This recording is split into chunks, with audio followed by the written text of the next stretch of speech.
Hello friends, इस chapter में पढ़ेंगे हमारे पर्यावरण की सुरक्षा। ठीक है, तो इस पार्ट में हम सीखेंगे पर्यावरण संकट मतलब इन्वायरमेंटल क्राइसिस क्या है, पर्यावरण को स्थायी यानी सस्टेनेबल बनाए रखने के लिए क्या क्या आवश्यकता है, हरी भरी जीवन शैली कैसे अपनाएं। ये 3 चीज़ें अपन इस चैप्टर में पढ़ेंगे।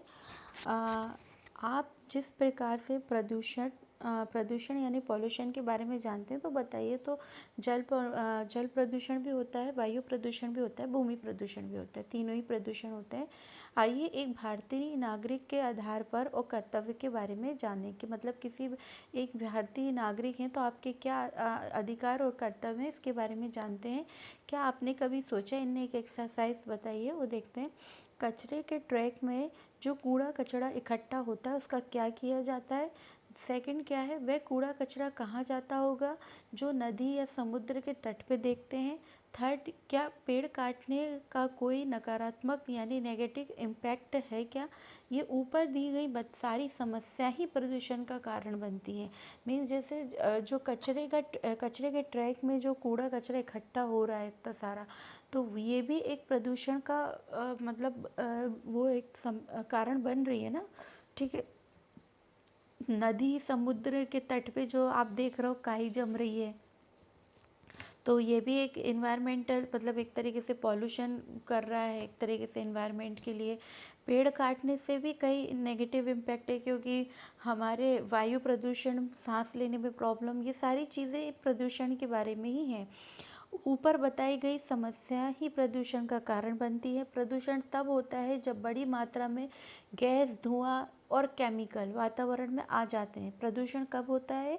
जब बहुत ज़्यादा मात्रा में या तो गैस, धुआं या केमिकल आ जाएं। कहाँ? वातावरण में यानी एटमॉस्फेयर में। और इसे पेड़ पौधे, जानवर, मनुष्य के लिए भी हानिकारक बनते हैं। इससे क्या होता है कि सिर्फ मनुष्य अकेले इससे प्रभाव नहीं होते हैं, इससे पेड़ पौधे भी होते हैं, जानवर भी होते हैं। हाल के दिनों में पर्यावरण प्रदूषण की समस्या बहुत गंभीर हो गई है। वैज्ञानिक अध्ययनों के अनुसार इसे नुकसानदायक प्रभावों को बदला नहीं जा सकता। जो इसके जो नुकसान हो रहा है एनवायरमेंटल से, जो अपन को प्रभाव पड़ रहा है, नुकसान हो रहा है, उसके प्रभावों को बदला नहीं जा सकता। इसी इसी इसी सब चीज़ों को इन्वायरमेंटल क्राइसिस पैदा हो रहे हैं, मतलब इसी को ही पर्यावरण प्रदूषण या इन्वायरमेंटल क्राइसिस बोला जाता है। कुछ चीज़ें देखते हैं कि किस किस वजह से ये सब पर्यावरण पर संकट पैदा हो रहा है। देखते हैं। भूमि प्रदूषण क्या है? देखिए, लैंड पॉल्यूशन देखा जाए तो क्या है? पृथ्वी को प्रदूषित करने वाले सूखे यानी सूखा जो कचरा जिससे पृथ्वी प्रदूषित हो रही है, पॉल्यूटेड हो रही है, और गीले कचरे तथा केमिकल कचरे को लैंडफिल में डाल दिया जाता है। क्या होता है, जो भी लैंडफिल है उसमें सारे कचरा डाल दिया जाता है, तो उससे क्या लैंड जो है वो जो गीला कचरा, सूखा कचरा या केमिकल वगैरह सब क्या कर रहे हैं, वो लैंड के अंदर डालते जा रहे हैं। तो उससे क्या हो रहा है? उससे भी तो पॉल्यूशन हो ही रहा है ना। लैंड पॉल्यूशन, लैंड खराब हो रही है, वो ज़मीन खराब हो रही है। वायु प्रदूषण किस किस से? गाड़ियों और कारखानों से निकलने वाले धुएं। जैसे अपन देखते हैं ट्रैफिक में कितना धुआं निकलता है, तो वो कहाँ जा रहा है? वायु में तो उड़ रहा है। या कारखानों में जैसे कहीं फैक्ट्री वैक्ट्री लगी है तो उसमें भी बहुत सारा धुआं निकलता है, तो उससे क्या हो रहा है? वायु प्रदूषित हो रही है। लकड़ी जलाते हैं तो भी होती है। तो इन सब चीज़ों से क्या हो रहा है? वायु प्रदूषण होता है। थर्ड वन इज़ जल प्रदूषण यानी वाटर पॉल्यूशन। मानवीय गतियों के कारण पेंट, प्लास्टिक और केमिकल से भी जल प्रदूषित हो जाता है। जैसे अपन लोग पानी में, जैसे पानी रहता है अपन लोग घरों का पानी रहता है गंदा पानी से, ठीक है। दूसरी बात, जैसे सप्लाईज हो रही है, जैसे पेंट की सप्लाई हो रही है, समुद्र के थ्रू हो रही है या कहीं पे भी वाटर के थ्रू, तो उसमें क्या होता है कि अगर केमिकल वगैरह जा रहा है, वो गिर गया, पेंट प्लास्टिक है, प्लास्टिक कभी गलता ही नहीं है, तो वो इन सब चीज़ों से भी जल प्रदूषण हो रहा है। जंगलों की कटाई, जब हरे भरे जंगल काट दे रहे हैं, क्यों काट रहे हैं भैया? खेती करने के लिए, घर बनाने के लिए। भाई जंगल काट के खेती कर रहे हैं, घर बना रहे हैं, पेड़ों को काटा जा रहा है, उसी तरह से जंगल नष्ट हो रहे हैं, एक तरीके से सॉइल इरोशन हो रहा है। जब पेड़ कट जा रहा है तो हवा पानी या अन्य प्राकृतिक आपदाओं के कारण धूल मिट्टी के ऊपर की सतह से हट जा रही है। जो धूल मिट्टी है वो ऊपर की सतह से बह जा रही है, तो इससे क्या हो रहा है? मिट्टी का भी कटाव हो रहा है। पेड़ पौधे होते तो कहीं मिट्टी का कटाव नहीं भी होता, लेकिन पेड़ पौधे ख़त्म हो रहे हैं, इसलिए मिट्टी का कटाव यानी सॉइल इरोशन भी हो रहा है।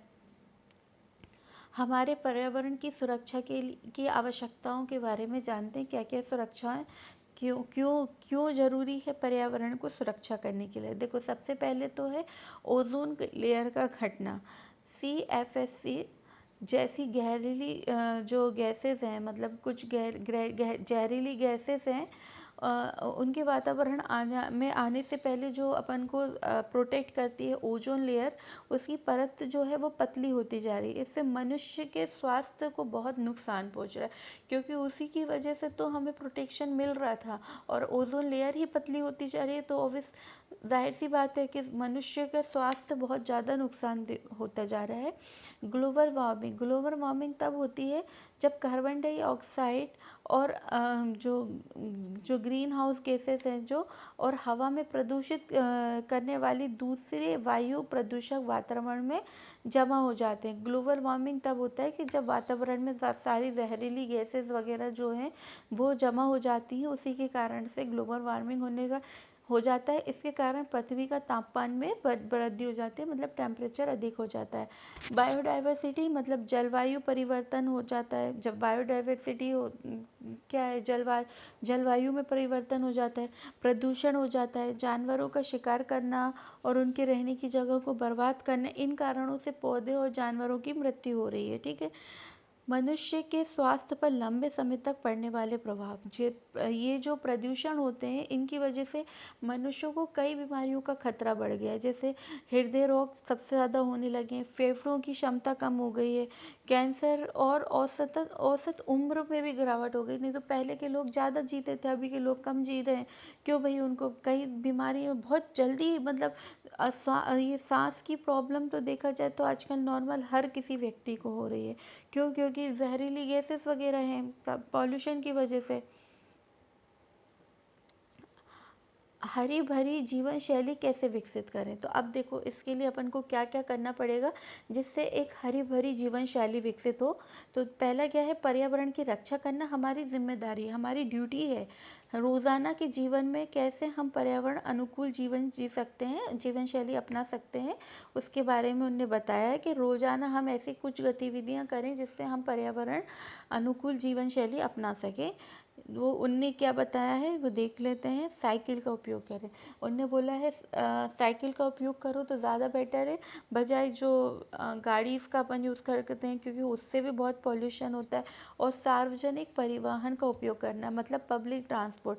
अब जैसे अब एक व्यक्ति है, अगर वो अपनी खुद की कार से जा रहा है और एक बस जा रही है, पब्लिक ट्रांसपोर्ट जा रही है। अब मान के चलो कार से जाने वाले सभी व्यक्ति अपनी कार से जाएंगे, तो उनकी हर गाड़ी जो जब रोड पे चलेगी तो सारी गाड़ियों से पॉल्यूशन ज़्यादा होगा, या एक गाड़ी चलेगी बस अकेले और उसमें सारे लोग ट्रैवल करके जाएं, तो उससे पॉल्यूशन थोड़ा कम होगा ना। मतलब कंपैरिजन सभी लोग अपनी गाड़ी का यूज़ करेंगे तो उनने ये बोला है कि ज़्यादातर पब्लिक ट्रांसपोर्ट का अगर हम यूज़ करें तो पॉल्यूशन कम हो जाएगा, नहीं तो फिर साइकिल का यूज़ करें। दूसरा है पेस्टिसाइड और फर्टिलाइज़र का उपयोग नहीं करना चाहिए। आजकल क्या है, खेती वगैरह में जो भी फर्टिलाइज़र वगैरह का उपयोग कर रहे हैं, उससे क्या है, फ्रूट्स वगैरह जो भी है, सब्जी वगैरह, वो भी एक तरीके से प्रॉपर वो नहीं है, मतलब खाने के बाद हमें नुकसान भी दे रही हैं वो। जब ज़रूरत ना हो तब बिजली का उपयोग ना करें, लाइट्स बंद करें, जिससे बिजली की बचत करनी चाहिए। लाइट की बचत तो डेफिनेटली करनी चाहिए। जैसे आप किसी रूम में नहीं हो तो उस रूम की लाइट बंद कर दीजिए, इससे क्या हो रहा है, बिजली की बचत ही हो रही है। तो ये करके भी हम प्रोटेक्ट कर सकते हैं। प्लास्टिक की चीज़ों का उपयोग तो करना ही नहीं चाहिए। खरीदारी करते समय दोबारा उपयोग करने लायक कपड़े, पेपर बैग साथ खरीदना चाहिए। मतलब खरीदारी करते समय ऐसे सामान रखने के लिए ऐसे पेपर बैग लेने चाहिए जिसका हम दोबारा उपयोग कर सकें। डिब्बे, बॉटल, कागज़, किताब और बर्तनों को भी रिसाइकिल करना चाहिए। जैसे डिब्बे वगैरह हैं, बॉटल वगैरह, तो इनको रिसाइकिल करना मतलब इनसे दूसरे प्रोडक्ट बना लेना, ये रिसाइकिल वाली प्रोसेस होती है। तो इनको रिसाइकिल करना चाहिए।